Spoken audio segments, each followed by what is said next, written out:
and welcome to our channel where we discuss basic accounting, and this is our first episode.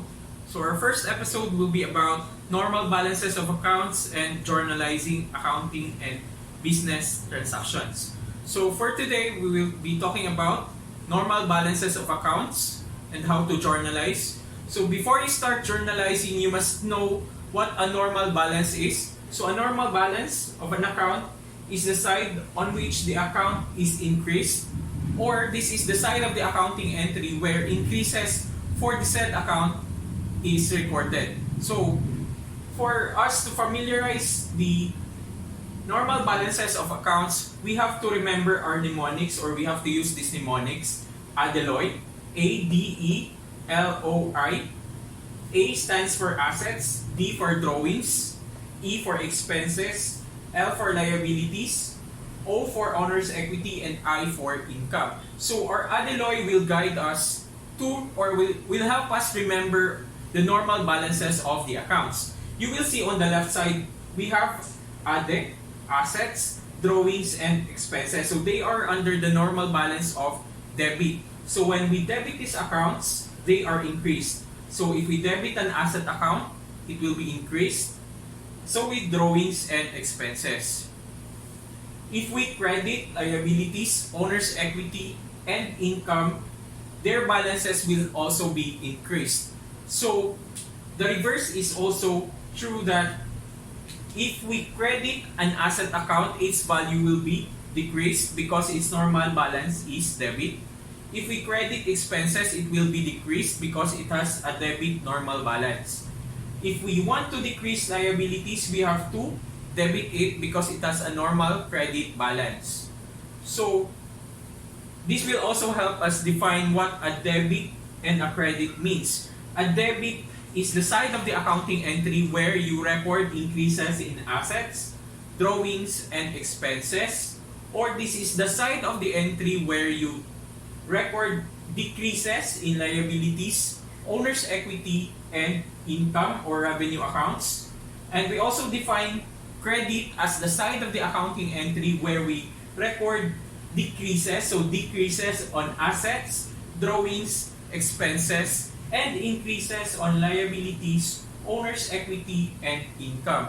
So for us to make journal entries, we have to analyze the business transaction behind so that we can prepare the proper accounting entry. So let's have an example. So for example, a company acquired an equipment worth 10,000 pesos on credit. Okay. So let's take this example and analyze the problem. So if we are to prepare the accounting entry for this, we must examine the transaction and analyze it. What is the impact of the transaction on our company? So a company acquired an equipment worth 10,000 pesos. It says acquired. So when you acquire an asset, it means there is an increase in your asset, which is the equipment. So following our normal balances, it says when we want to increase the value of assets, we must debit it. So the first, or the debit for our accounting entry, is a debit to equipment worth 10,000 pesos.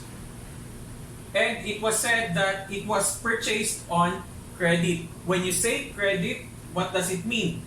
So it means that the transaction is not yet paid.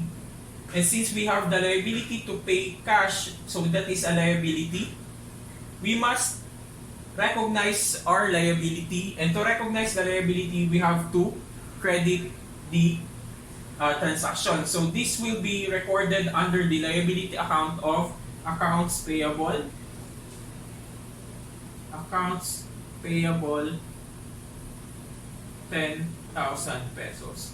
So this is the accounting entry for our transaction wherein a company acquired an equipment worth 10,000 pesos on credit.